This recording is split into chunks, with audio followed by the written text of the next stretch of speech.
yo soy Elba Buck de La Presencia. La Presencia se complace el día de hoy en presentar a Ruth Vargas Leiva. Ruth Vargas es un regalo que nos dio a mi mamá y a mi papá. Yo crecí oyendo de ti. Crecí oyendo de ti como una figura lejana del pasado, una compañera de universidad, pero no te vimos, te veíamos con un beehive, un peinado así altísimo, en unas fotos en blanco y negro, sí, sí, y nos tocó encontrarte muchos años después. Mi mamá te reconoció y ahora eres parte importantísima. Ay, también para mí, muchas gracias. De nuestras vidas, sí, Ruth. Acabas de escribir un libro. Sí. Acabas de escribir un libro maravilloso, Más allá de la niebla, que he disfrutado porque no solo son tus palabras, tus recuerdos, tus vivencias, sino que es todo un tratado de ornitología, de geografía, de tantas ciencias que se entrelazan y son un todo. Y yo creo que es lo más íntimo que he leído de ti. Sí. Además, combinado con las fabulosas ilustraciones de Francisco del Toro. Francisco Toro. Ajá, sí. Francisco Toro, increíbles, muy bellísimas, muy apropiadas para el texto. Sí. Están ad hoc, o sea, las diseñó con base en la lectura del texto. Sí, muy bonitas. Es toda una experiencia para quienes aún no lo tengan y no lo hayan leído, muy, muy, muy recomendable.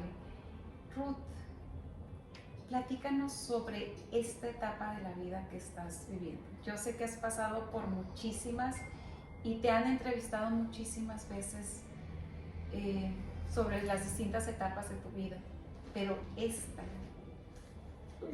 en particular, pues mira, cuando llegas a cierta edad, uno, no sé si llamarle, adquieres una sabiduría o adquieres otra mirada sobre la vida, ¿no?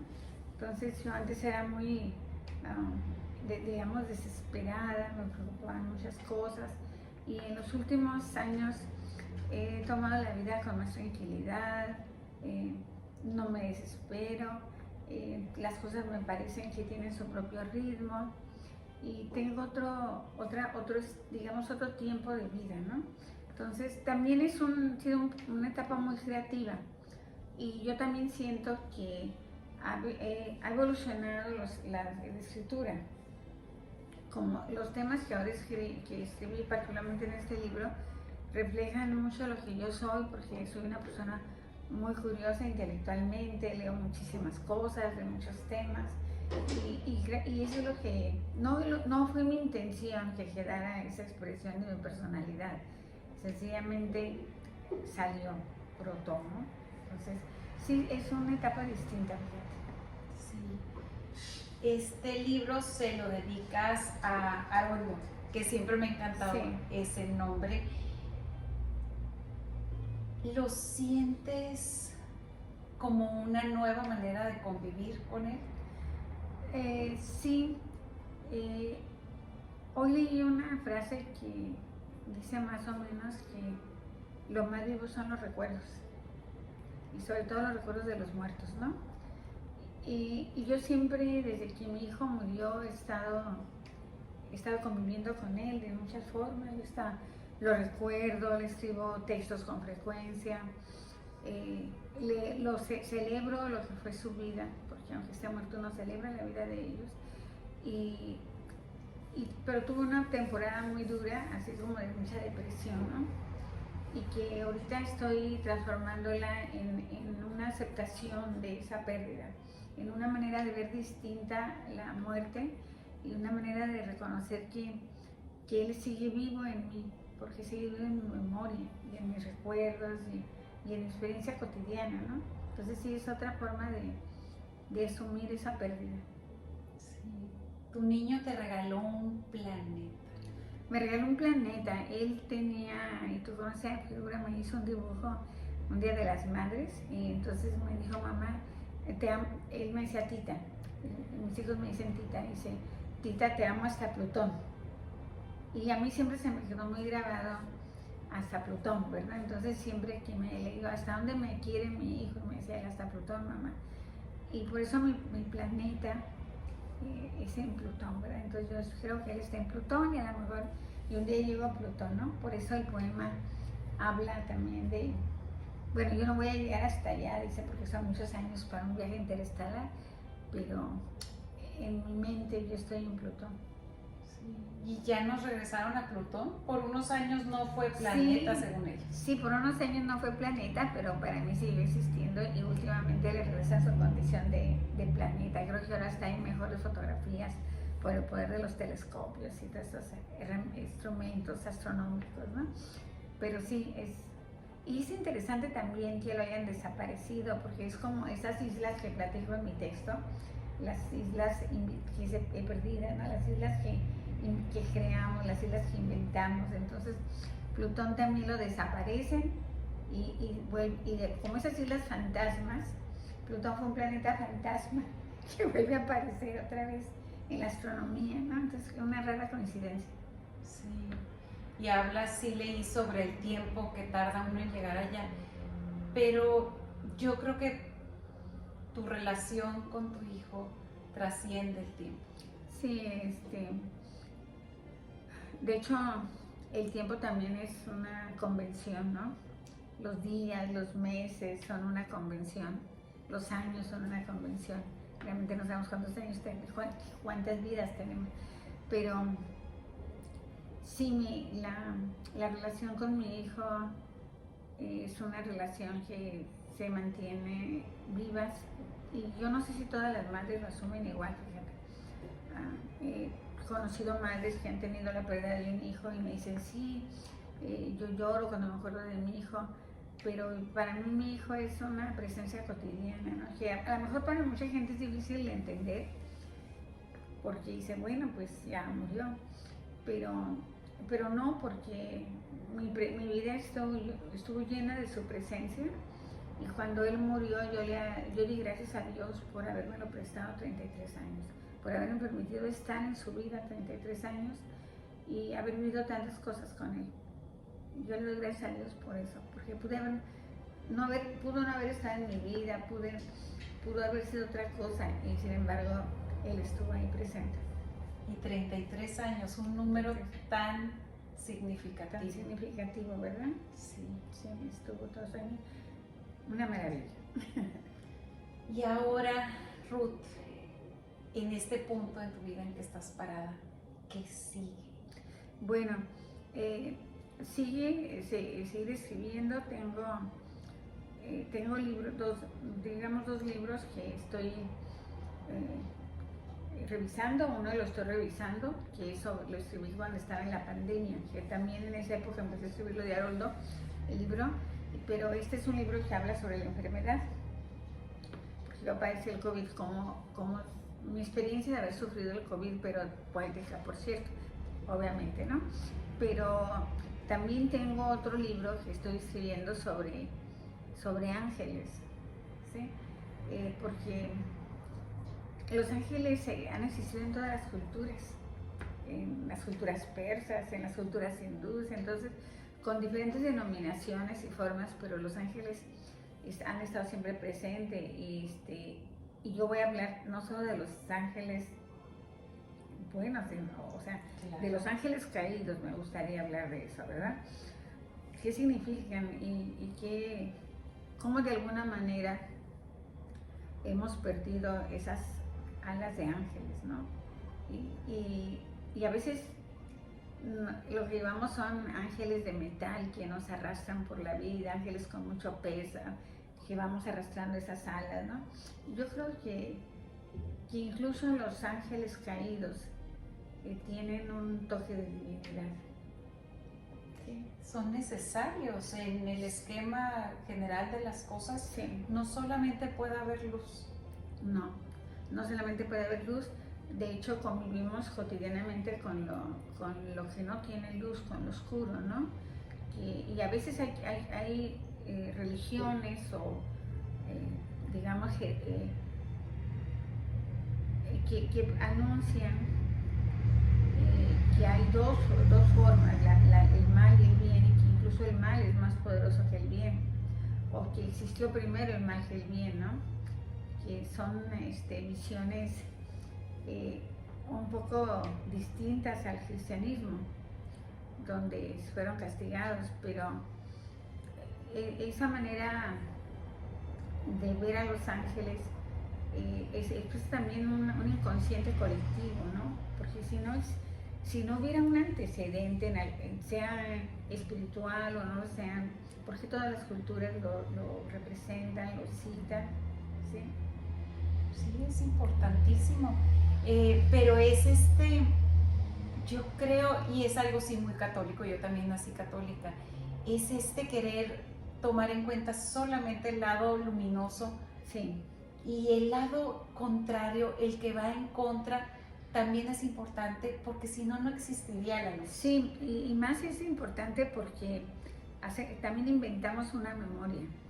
Por ejemplo, siempre hablamos de las cosas, quiénes somos, y expresamos a lo mejor de nosotros mismos, ¿verdad? Pero yo siento que todos tenemos una parte oscura que va detrás de nosotros, o que está siempre presente, y que tratamos de aplacar o socavar, y que al final también es parte de nuestra personalidad, lo que no nos gusta a nosotros mismos y que sentimos que nuestra cultura no está bien visto, ¿verdad? O que es pecaminoso, digamos, ¿no? No me refiero a todos los pecados, hay algunos que son, o formas no sanas, como el asesinato, ¿no?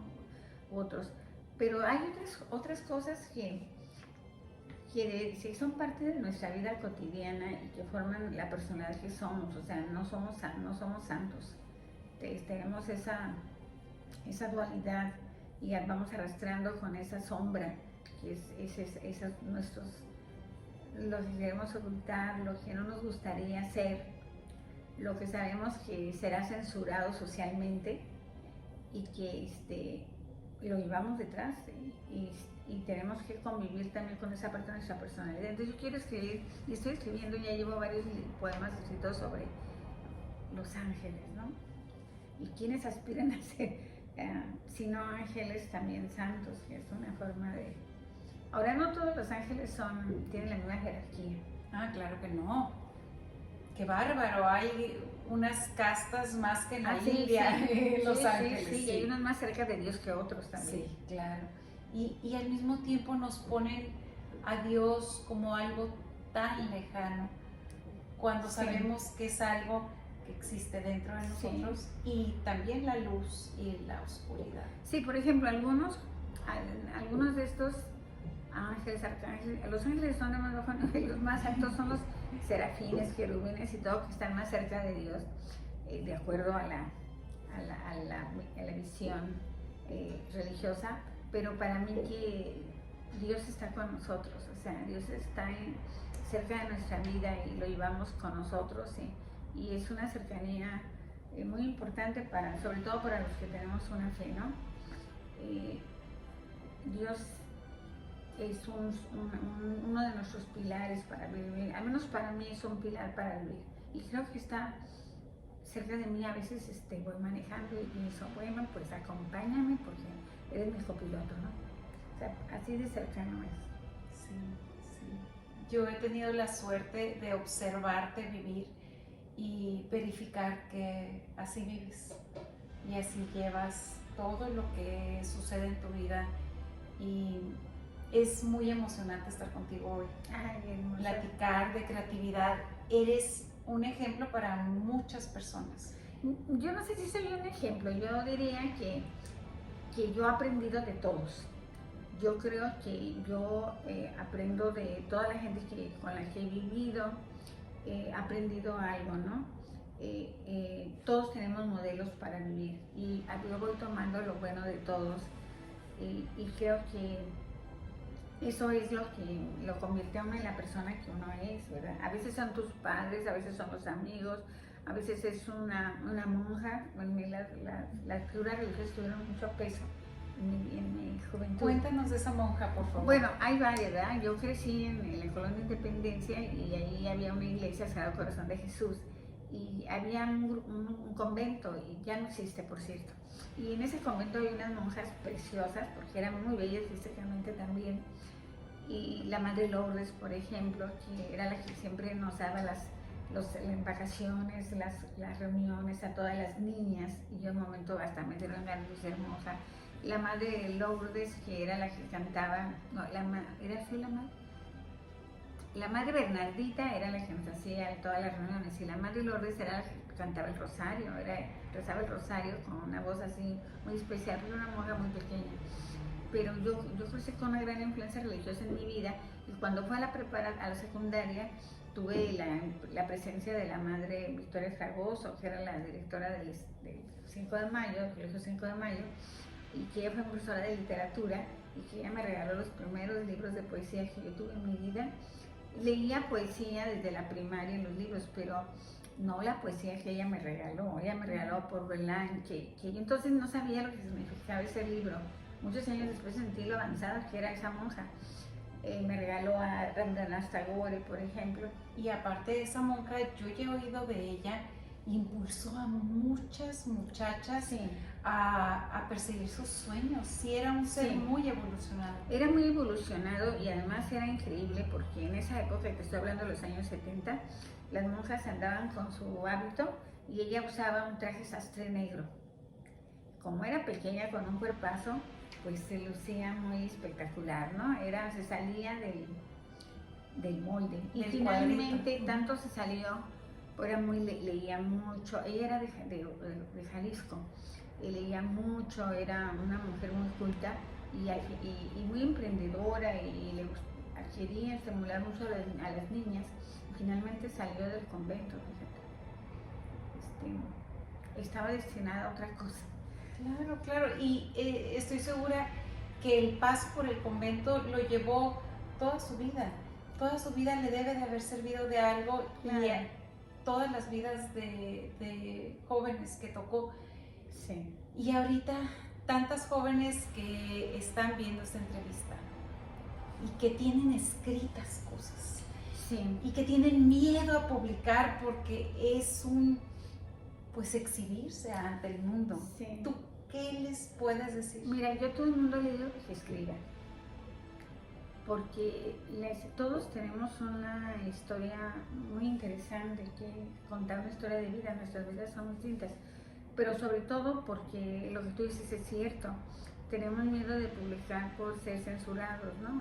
O sea, qué tan bien o qué tan mal escribimos, pero si no nos exponemos, pues nunca vamos a saber qué tan buenos somos. Tampoco sabemos, otra persona nos puede dar un consejo. Entonces yo siento que todos debemos escribir, y fíjate que es una buena pregunta, porque tengo una amiga que está escribiendo, y empezó también a decir, tienes que escribir tu vida como te lo he dicho a ti. Pero por ejemplo, me manda un correo Albertuba, que lo deben de conocer, es un guitarrista muy conocido, etcétera, y me dice, oye, estoy escribiendo la historia de mi familia. ¿Sí? Y entonces yo pensé en Felicia, ¿no? Mi novela. Y él está escribiendo, ya he leído algunas hojas de su trabajo, y se le cuenta toda la historia de su familia, de los Subash, que por ejemplo también estudiaron la secundaria y la primaria, la 5 de mayo. O sea, son de ese grupo que nos formamos ahí. Y se me hizo muy interesante porque también tengo otros amigos como Pedro Ochoa, que también está escribiendo sobre su familia, y una Tijuana, que es la que también narra Alberto Bar, que ya mucha gente no conoce. La Tijuana de los años, qué decirte, 60, 70, incluso 80, que va describiendo sitios, lugares, prácticas sociales que ya tampoco existen. Entonces, a mí me parece que ese tipo de narrativa aporta mucho a la ciudad, pero también la de los jóvenes. Los jóvenes tienen otra experiencia de vida, tienen otra manera de socializar, de reunirse, de interactuar entre ellos, y eso también me parece muy rico, porque como trabajo con gente joven, estoy al contacto con ellos y entiendo sus preocupaciones, sus formas de ver la vida. Es muy interesante. Un día le digo a una chica, o sea, le dije, miren, tengan mucho cuidado.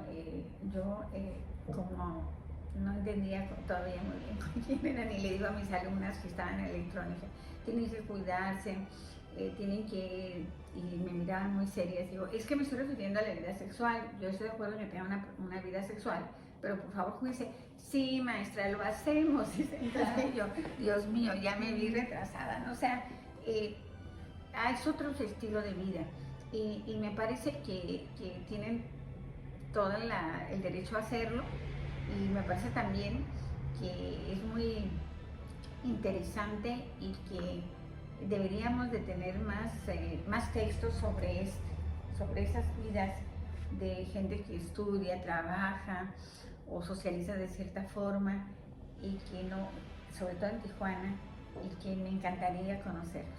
Sí, esos ángulos de ver la vida, sí. Oigo mucha gente que se queja de las nuevas generaciones y yo las veo tan libres. No Sí. se juzgan, no juzgan al otro. A nosotros nos tocó crecer en un mundo que era muy lleno de juicios. Sí, muy, muy represivo. Sí. Muy sí. represivo. ¿Cómo rompiste tú con esos juicios y esa represión porque te saliste del cuadrito totalmente? No rompí tanto. Yo siento que ahora los jóvenes son más libres, pero sí me salí. Yo tuve fui la única mujer entre 6 hombres, entonces eso me dio otra percepción, y la mayor, entonces eso me dio otra percepción. Pero además yo tenía muchas lecturas, ¿no? Yo leía en esa época pues de las mujeres, de las primeras feministas que escribieron en Francia y en Estados Unidos, eran mis lecturas, entonces me dio otra visión de la vida, que también tienes que pagar un precio por pensar distinto. Si tú lo sabes bien, la mayoría de las personas quieren meternos a una norma, ¿no?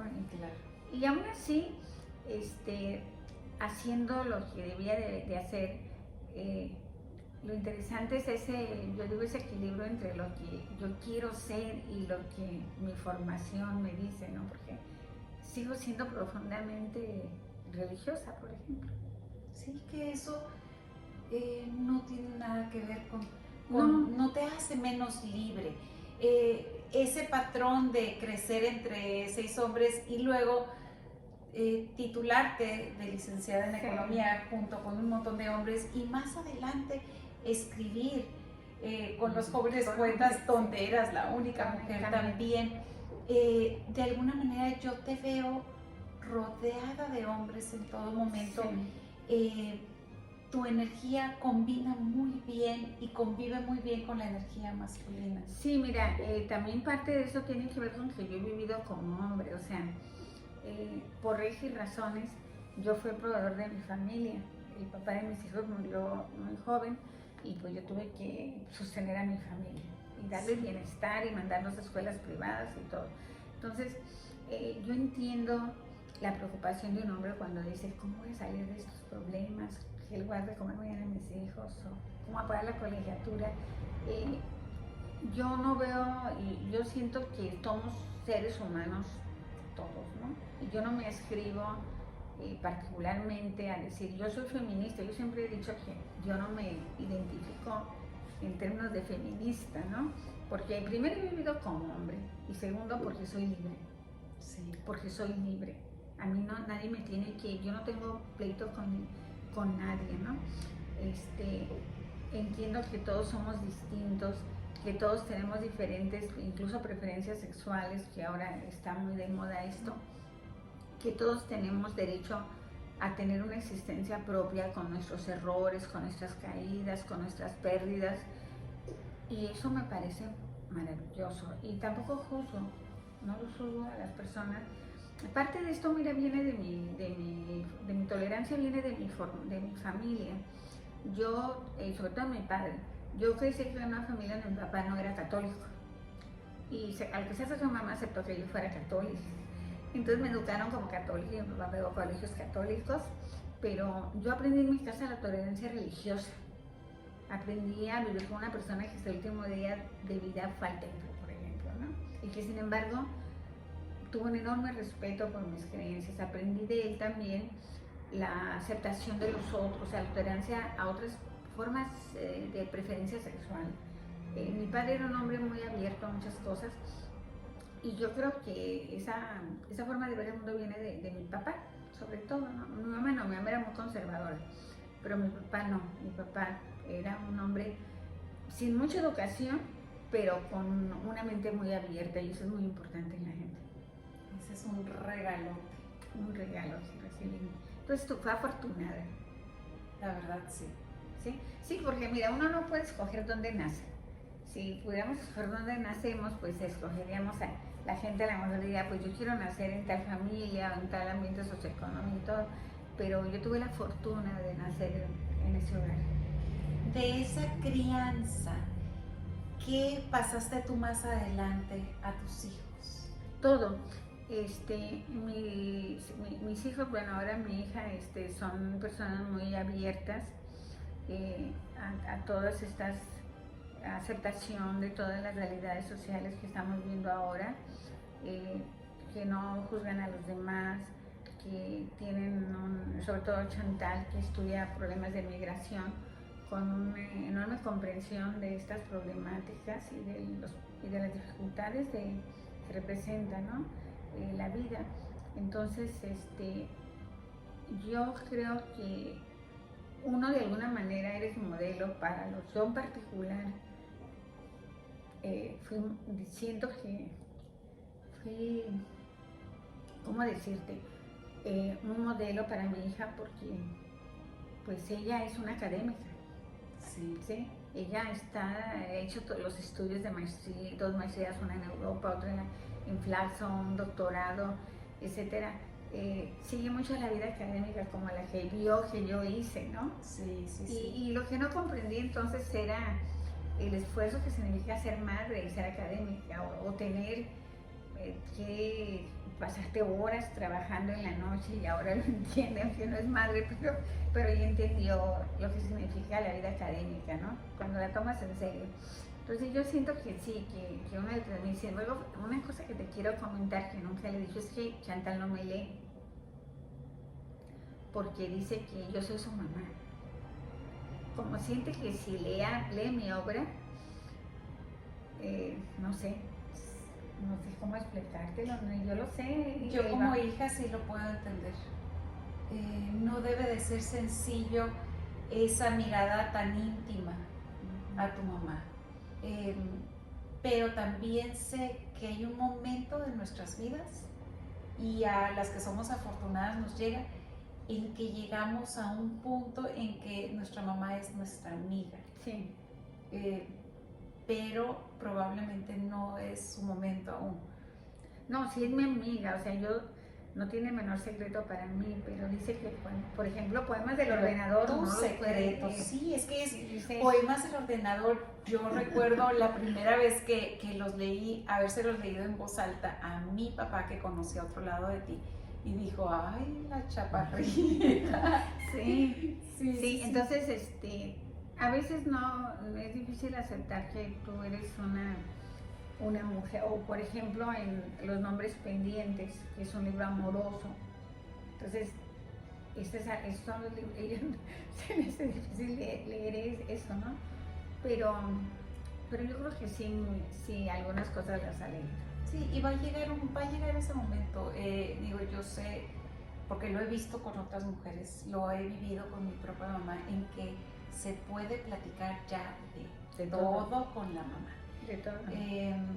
Y eso es parte de esta nueva época en que estamos viviendo. Por ejemplo, mi abuela materna me platicaba a mí cosas que nunca les platicó a sus hijas. Entonces, es algo que también puede ser posible a veces con los nietos y no con los hijos. Sí. De tus abuelas, de tus ancestras. Felicia fue un libro que a mí me encantó. Ay, sí. Platícanos un poco de tu linaje femenino. Sí, mira, yo vengo por el lado de mi materno, hay muchas mujeres, el lado paterno no, somos raras las mujeres, hay muchos hombres y pocas mujeres, pero yo probé, mi abuela, mi abuela fue más que mi madre, fue casi mi madre, ¿no? Porque por muchas razones yo conviví más con ella, compartimos la misma habitación toda la vida. Ella era la que se preocupaba por mi uniforme, por todas mis cosas. Ella es verdaderamente mi madre, mi abuela. Y luego ella venía a su vez de una familia con muchas mujeres muy fuertes y muy valientes, que pasaron muchas cosas, muchas adversidades, y a su vez venían ellas de otra mujer que fue Felicia, ¿no? que era la memoria de todo, de esa mujer que se convirtió en un mito para ellas, ¿no? Y tan mito fue que habiendo nacido Felicia quizás nació en 1860, llegó hasta mis oídos, o sea, llegó a los recuerdos de mi familia, mis tías abuelas, mi abuela me platicaba de ella, ¿no? Entonces, yo vengo de mujeres que han pasado por adversidades como mi propia vida, pero que han podido seguir adelante y han superado todo esto y han entendido con cierta dulzura, quisiera decir, que la vida no es fácil, pero es bella. Hace rato mencionaste una palabra, la palabra transformación. ¿Qué sentido ha tenido esta palabra en tu vida? Yo te veo transformar tus vivencias en literatura.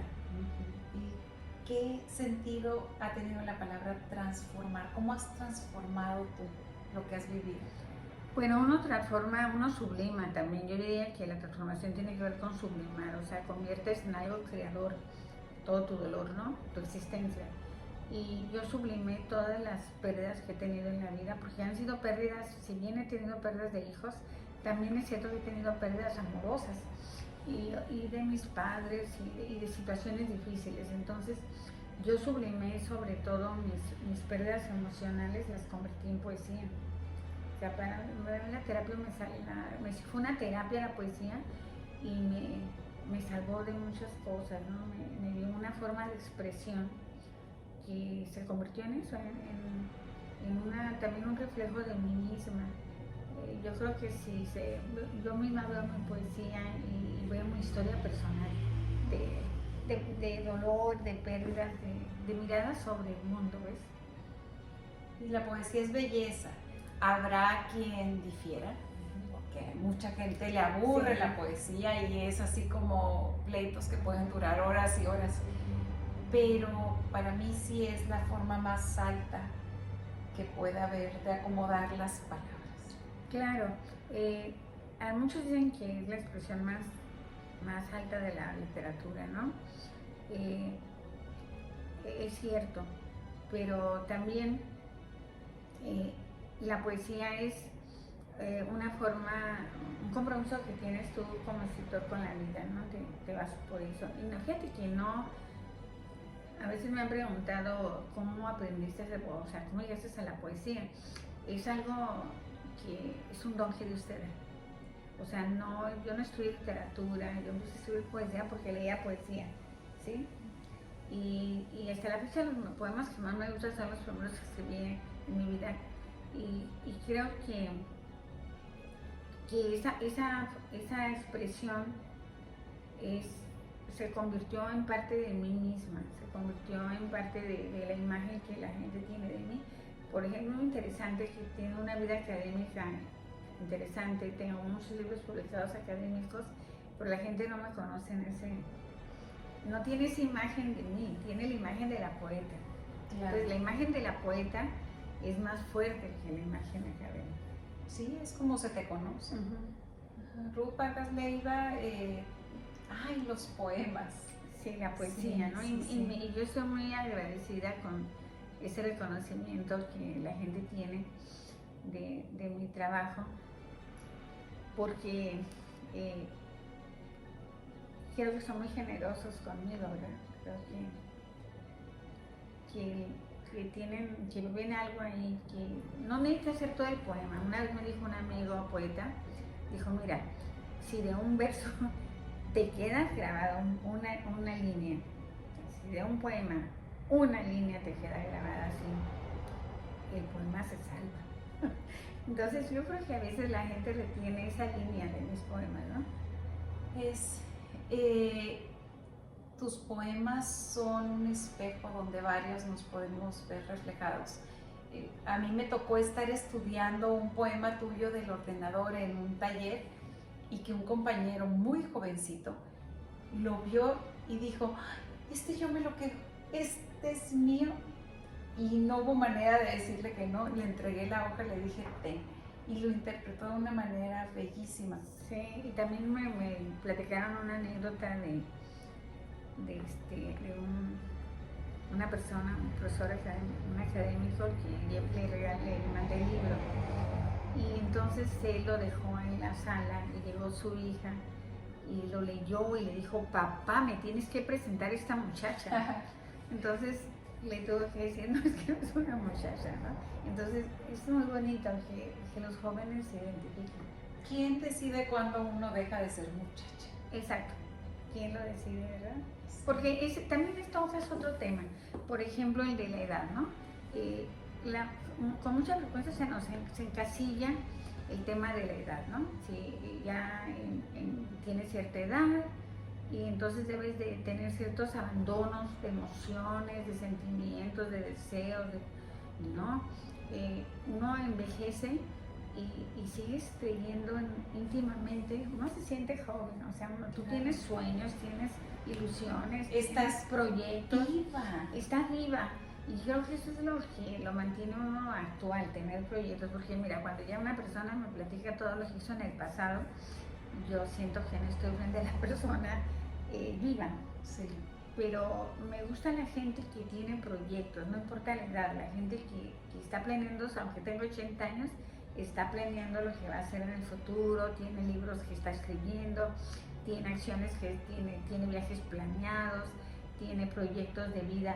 Eso me parece maravilloso, porque estás vivo, eso es vivir es eso. Entonces, eso de que la edad te limite en tus sueños y en tus esperanzas, no es cierto. Me queda clarísimo que no. A veces se va dando uno cuenta de cómo compara uno a la mujer de antes con la mujer actual. Y la verdad, a los 15 yo nunca me hubiera imaginado, por ejemplo, que los 50 fueran tan maravillosos. Sí. Y ya me imagino los 60, los 70, sí. los 80, con esa sabiduría. Como tú me dices a veces, sí, pues duele aquí, duele acá, pero la plenitud de esa no se tiene a los 20 ni a los 30. No, ni tiene la seguridad. La edad también, no sé si a todas las mujeres, pero a muchas de nosotras la edad nos da una seguridad de decir cosas, de escoger a los amigos, de escoger nuestros proyectos de vida. Uno lo tiene porque sabes quién eres, ahora sí ya sabes quién eres totalmente. Tienes una historia anterior que te define, ¿sí? Y que eres tú mismo, es tu identidad. Y entonces eso es lo que es interesante en esta fase, ¿no?, de nuestra vida. Y a la vez te vas reinventando, Sí. vas probando cosas nuevas. Por ejemplo, tú, ¿qué aspectos del arte te hace falta probar todavía? Pues mira, yo lo que siempre me decía, pero no tuve la oportunidad, es tocar un instrumento. Esa es una. También era buena dibujando, pero lo tuve que dejar. Y quizá también me gustaría un poquito pintar. Pero claro que hay cosas que no puedes saber, al menos yo no lo puedo abarcar todo, porque fui madre, tuve responsabilidades de madre, fui proveedor, no tenía opciones en esa opción, ¿verdad? Entonces yo creo, pero sí, creo que hay cosas que siempre están pendientes en un librito, que escribimos lo que nos gustaría, ¿no? Y hay cosas que me admiro mucho, por ejemplo, admiro mucho a la gente que sabe cantar, porque yo no sé cantar, porque no soy afinada, ¿no?